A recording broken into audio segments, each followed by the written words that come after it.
Good morning. I want to do something a little bit different with this morning's opening segment. Usually, I start each episode with a number of the day, something eye opening and memorable that is then used as a through line throughout the rest of the episode. But instead, I want to take a moment to acknowledge what's going on in the world just for a little bit. Last night, a lot of people probably went to bed rather anxious. I get it, I understand it, and if I'm being honest with everyone, I did too. The world feels uncertain right now in ways that go way beyond artificial intelligence and the news about the industry. There are things happening that make the stories we cover on this show feel very small, and I acknowledge and believe that to be true. I'm not going to give the recent developments any oxygen.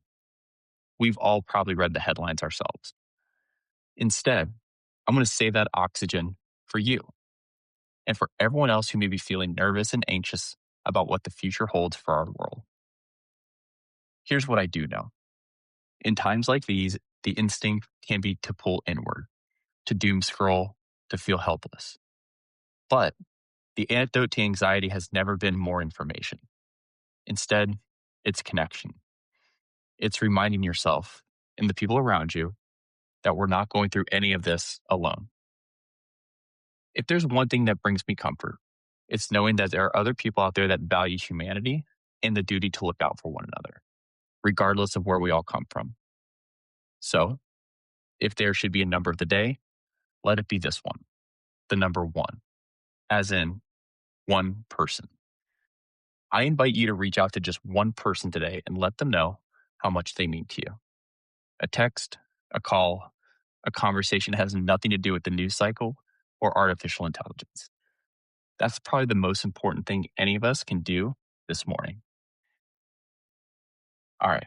With that said, the world of AI didn't stop overnight, and some of today's stories are heavy in their own ways. Here's what's happening. A man in Florida died after weeks of conversation with Google's AI chatbot. He was 36 years old. Yesterday, Google announced it's redesigning Gemini in response, adding a crisis hotline interface, committing $30 million to mental health support, and admitting that people are using these tools in ways they were never designed for. Meanwhile, Microsoft's own lawyers say Copilot is for quote unquote entertainment purposes only. That's in the terms of service. For the same tool, they charge you $30 a month to use at work. And the paywall hits in just 8 days. And quietly, while no one was really watching, the scoreboard flipped this week. Anthropic, the company behind Claude, just passed OpenAI in revenue for the first time ever. There's a lot to get into in today's episode, to say the least. I'm Don Michalik, and this is your Morning Intelligence for Wednesday, April 8th, 2026.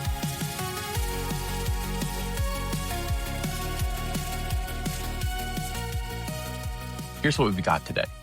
Google is adding an emergency mental health button to Gemini after a lawsuit alleging its chatbot contributed to a user's death. We'll break down what happened and what it means for every chatbot you use. Microsoft Copilot's own terms of service say don't rely on it for any important advice, 8 days before they lock it behind a paywall. Anthropic just overtook OpenAI in annualized revenue. $30 billion to $25 billion, and the enterprise money is picking sides. Nearly 70% of companies cutting jobs for AI don't have a plan for profit from it just yet. And Goldman Sachs just put a price tag on what happens after you lose your job to automation, and the numbers are rather sobering. In today's Deep Cut, Anthropic just built the most powerful AI model in the world, and they decided the public can't have it. They're calling it Claude Mythos. It found thousands of security holes in every major operating system, and Anthropic says it's just too dangerous to release right now. And we'll close with a story that might be the best thing AI has done all year long. 12,000 grandparents in South Korea now have a tiny chat GPT-powered robot that talks to them, reminds them to eat, and calls for help if they need it. Let's go ahead and get into it. All right. Our opening story in the lead today, and I want to be careful with this one because it involves obviously a real person and a death. Jonathan Galavis was 36 years old, living in Florida. According to a wrongful death lawsuit filed in March by his father, Jonathan spent weeks in extended conversation with Google's Gemini chatbot. The suit alleges that Gemini, and I'm quoting from the filing here, manufactured an elaborate delusional fantasy over a period of weeks before framing his death as a spiritual journey. Jonathan died in October of 2025. His family says the chatbot didn't cause his death, but they say it made everything worse and that Google had the ability to intervene and didn't. Today, Google responded, not just with a statement, but with a product redesign. Gemini will now surface a one-tap crisis hotline interface whenever a conversation indicates potential self-harm or suicidal ideation.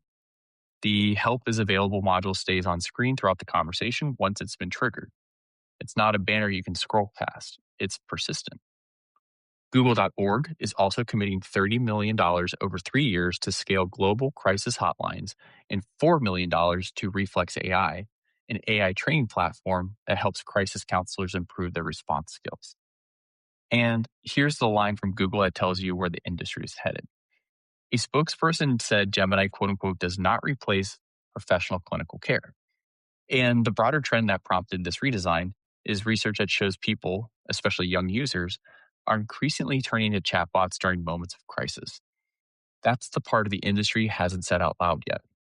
People aren't just using these tools for work, they're using them when they're the most vulnerable. So why does this matter? Well, this is the first time a chatbot safety lawsuit has directly changed a product that millions of people use every single day. Not a regulation, not a think piece, a lawsuit, a death, and the result, a product redesign. If you've ever had a long personal conversation with an AI, and statistically it's possible, this story asks the question you need to sit with. What guardrails exist between you and a system that doesn't know when to stop? And what obligation does the company behind this system have to you? The bottom line here, someone died after talking to a chatbot. Google is now adding a panic button. That tells you everything you need to know about where these tools actually are and how far they still have to go. If you use Gemini, ChatGPT, Claude, or any other chatbot on a regular basis, pay attention to this. The safety features these companies add or don't add directly shape the tool you're relying on. All right, let's get to our rundown today. This one is almost too perfect, if I may. In our first story, Microsoft's terms of service for Copilot, the AI system built into Word, Excel, PowerPoint, Windows 11, include this line, and I'm quoting directly here. Copilot is for entertainment purposes only.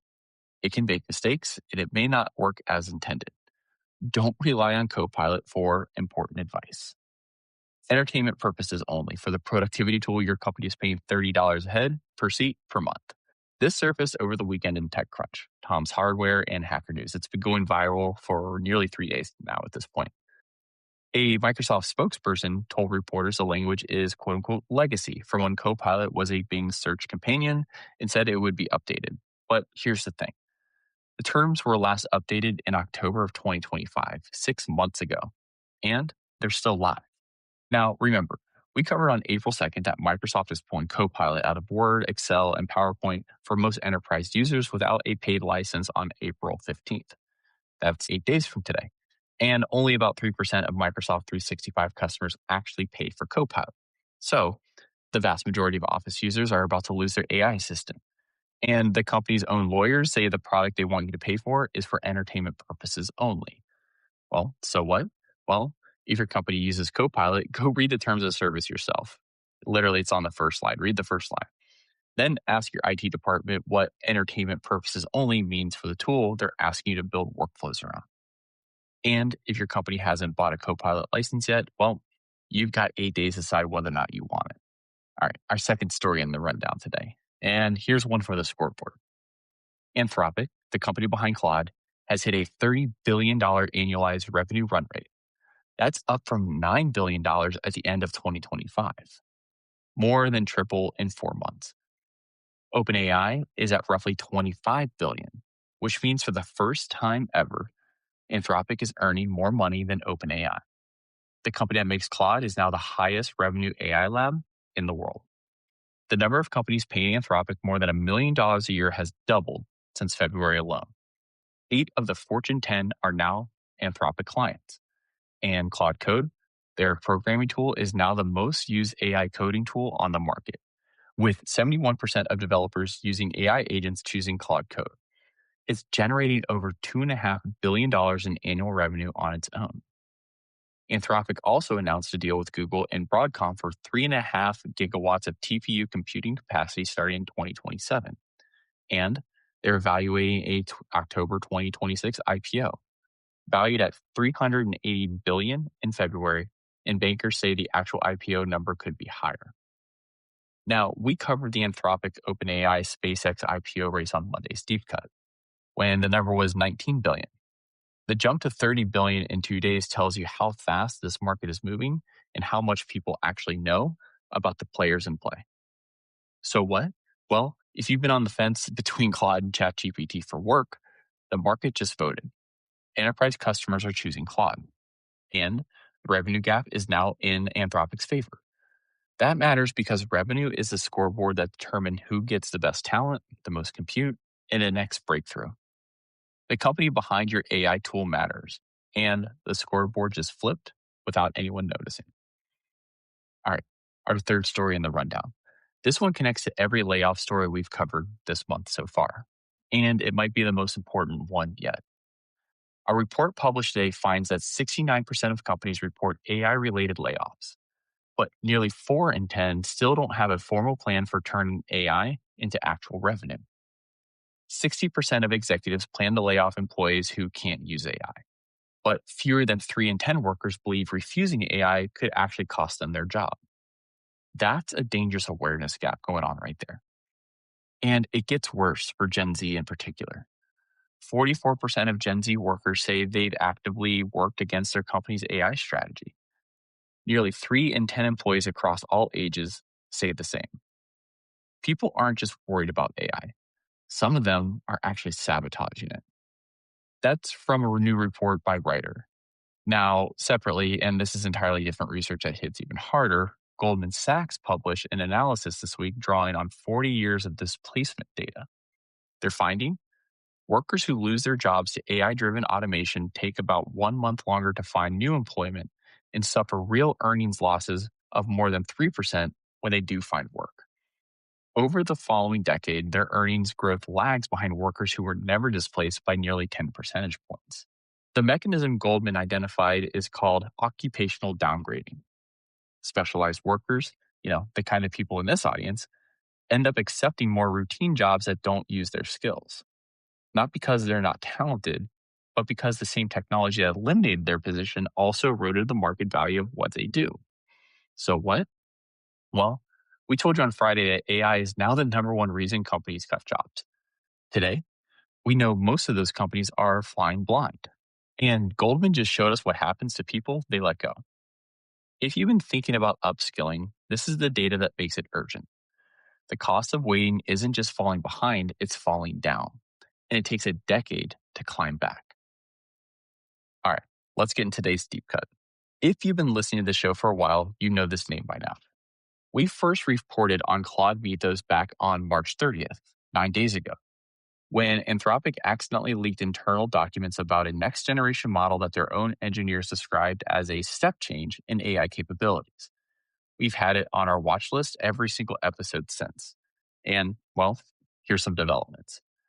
Anthropic, the one we just told you is now the highest revenue AI lab on Earth, built a new AI model. Its codename is Mythos, and it is, by every benchmark, the most capable AI model that exists. And it's not particularly close. It scores 93.9% on SWE Bench Verify, the industry standard for coding ability. The current best public model, Claude Opus 4.6, scores 80.8 on the same benchmark. Mythos jumps an entire tier here. And then Anthropic did something no major AI company has ever done before. They turned around to the market and said, you can't have it yet. They announced yesterday that Mythos will not be released to the public. The reason? Cybersecurity. In internal testing, Mythos found thousands of previously unknown zero-day vulnerability. That's the industry term for security holes no one knows about in nearly every major operating system and every major web browser. Windows, Mac OS, Chrome, Firefox, all of them. One of the bugs it found had been sitting on a code base for 27 years. It also demonstrated the ability to chain multiply vulnerabilities across a full stack of attack sequences, the kind of thing that takes a team of elite hackers weeks to pull off. Anthropic's own system card, the safety report they publish with every model, says Mythos is quote unquote the best aligned model we've ever released, and also quote unquote poses the greatest alignment related risk. Earlier versions of the model tried to access system credentials, escape its sandbox, and escalate its own permissions, successfully, in some cases, accessing resources Anthropic intentionally chose not to make available. So instead of releasing it publicly, Anthropic launched something called Project Glasswing. They gave early access to a preview of Mythos to a consortium of companies, including AWS, Apple, Google, Microsoft, NVIDIA, Broadcom, Cisco, CloudStrike, JP Morgan Chase, Palo Alto Networks, and the Linux Foundation, plus a handful of other organizations. But only for defensive cybersecurity, finding vulnerabilities and fixing them, not exploiting them. Anthropic committed up to $100 million in usage credits to the program. Dario Amodei, Anthropic CEO, said the model represents a big jump and that its cybersecurity capabilities are, in his words, a side effect of its coding ability. He also said, and this is the line worth remembering, the dangers are obvious, but if they get it right, they could create a fundamentally more secure internet. All right, here's why this matters beyond the tech world. The company behind Claude, the tool many of you use every single day at work, just built something so powerful that they decide the public can't have it yet. And that's a line we haven't crossed before, at least not like this. Think about what that means. Every time you open your laptop, the operating system you're running has security holes that this model has already found and that hackers might find next. Anthropic is now the gatekeeper of a tool that could either protect the entire internet or, if in the wrong hands, compromise it. They chose protection, but the fact that the choice exists at all is a story in and of itself. And there's a business angle for this audience here in the story. If you work in, let's say, marketing, finance, consulting, any field that handles client data, your company's security depends on whether vulnerabilities get patched before they get exploited. Project Glasswing is designed to tip that race towards the defenders. If it works, the software you use every day gets more secure. And if it doesn't, or if someone else builds the same thing without the guardrails, everything gets exponentially more dangerous. The takeaway here, an AI company just built something too powerful to release and decided to use it as a shield instead of a sword. That's either the most responsible thing an AI lab has ever done or the most effective piece of marketing I've ever seen. Probably both and probably somewhere in the middle. But either way, the era when AI companies debated whether their tools are dangerous is over. Anthropic just proved it. And then they chose to lock it up. All right. We'll sign off today with some fun stuff after a rather heavy episode, if I may say so myself. I want to end on something different, something that reminds you AI isn't just about layoffs and legal fights. South Korea has deployed over 12,000 ChatGPT powered companion robots into the homes of elderly citizens who are living alone. They're called Hyodol. They're small, they look friendly, and they run on ChatGPT. Here's what they do. They hold a conversation. They remind seniors to take their medications. They monitor health through sensors. And if something goes wrong, let's say someone falls or maybe a vital spike, the robot alerts a social worker automatically. Now, the context matters here. Over 65s now make up roughly 20% of South Korea's 51 million people. And South Korea has the highest elderly suicide rate in the region. These are people who live alone, who may go days without a human conversation, who fall through the cracks of an overwhelmed social system. 12,000 of them now have a tiny robot that talks to them, checks in on them, and calls for help when they need it.